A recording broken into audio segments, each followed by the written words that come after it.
बिहार विधानसभा चुनावों के लिए तीसरे और आखिरी दौर की वोटिंग 7 नवंबर को होनी है, जिसके लिए चुनाव प्रचार का काम भी अब खत्म हो चुका है। तीसरे चरण में यहां 16 जिलों की 78 विधानसभा सीटों के लिए मतदान किया जाएगा। अब तक 2 चरणों में हुई वोटिंग के बाद भी ये बता पाना काफी मुश्किल हो रहा है कि अगले 5 साल के लिए बिहार का बिग बॉस कौन बनेगा। ये तो साफ है कि नीतीश कुमार को इतनी कड़ी चुनौती पहले कभी नहीं मिली। पहले राज्य के गिरते आर्थिक हालात, बिगड़ती कानून व्यवस्था, फिर कोरोना और बाढ़ की दोहरी मार। ऐसा लग रहा था मानो परिस्थितियों ने पूरी तरह से नीतीश कुमार से पंगा लेने का मन बना लिया था। और जब इन सबको भुलाकर वो चुनाव की तैयारियों में लग गए तो हर चौराहे पर उनका रास्ता रोकने के लिए चिराग पासवान ने पहले ही अपने पहरेदार बिठा दिए। अब गियर आगे ले जाएं या पीछे, जाम तो हर दिशा में था। ये सब देखकर नीतीश ये तो भांप ही चुके थे कि मुसीबत के ये पौधे अगर अभी से इतने कटीले हैं तो बड़े होने पर इनकी धार में और तेजी तो आएगी ही।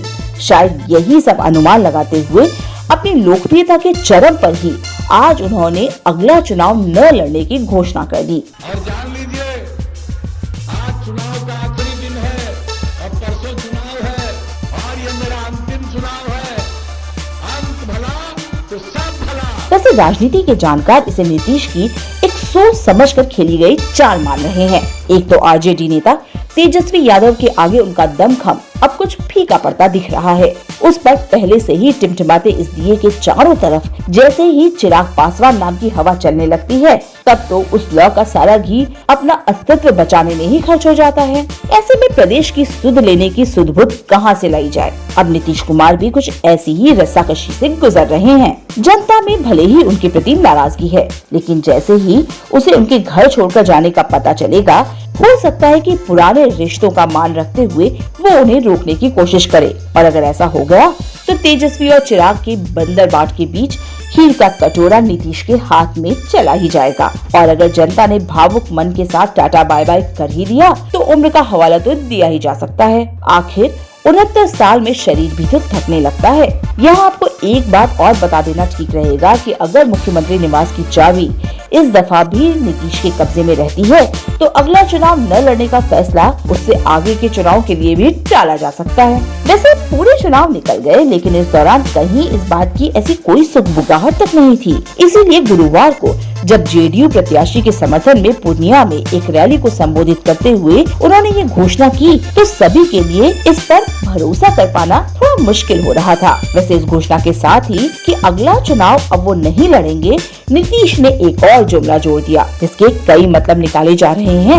उन्होंने ये भी कहा कि अंत भला तो सब भला। विरोधी इसे जनता की सहानुभूति और वोट दोनों अपनी तरफ खींचने के लिए ओछी राजनीति का नाम दे रहे हैं। उनका कहना है कि नीतीश सत्ता के सिंहासन पर बने रहने के लिए कुछ भी कह और कर सकते हैं। इससे पहले पिछले चुनावों के वक्त नीतीश ने बीजेपी के लिए कहा था, रहे या मिट्टी में मिल जाएं, आप लोगों के साथ कोई समझौता नहीं होगा। लेकिन राजनीति और राजनीतिज्ञों की यही तो मजबूरी है कि मौके और जरूरत के वक्त भीड़ में सब अपने होते हैं, तब ये लोग किसी को पराया नहीं समझते। इसीलिए जो सामने आया उसी से गले मिल लिए। और फिर बीजेपी से जान पहचान तो पुरानी थी। उधर जेडीयू नेता अशोक चौधरी ने नीतीश का बचाव करते हुए कहा कि उनकी आज की घोषणा को पुराने किसी भी बयान से जोड़कर देखना समझदारी की कमी की निशानी है।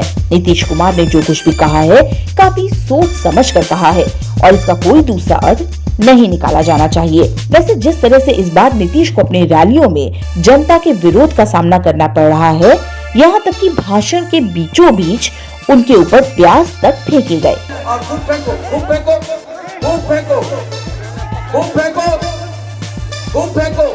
उसको देखते हुए अगले चुनावों के लिए अगर ये कहा जाए कि किसी 74 साल के बूढ़े को नाव चलाने की कोशिश करते देख उफान मारती लहरें अगर बार बार अपना विकराल रूप दिखाते हुए उसे डराने के लिए सामने आ जाए, तो बेहतर यही होगा कि नाव को किनारे पर रखकर ही लहरों की अटखेलियों का मजा लिया जाए।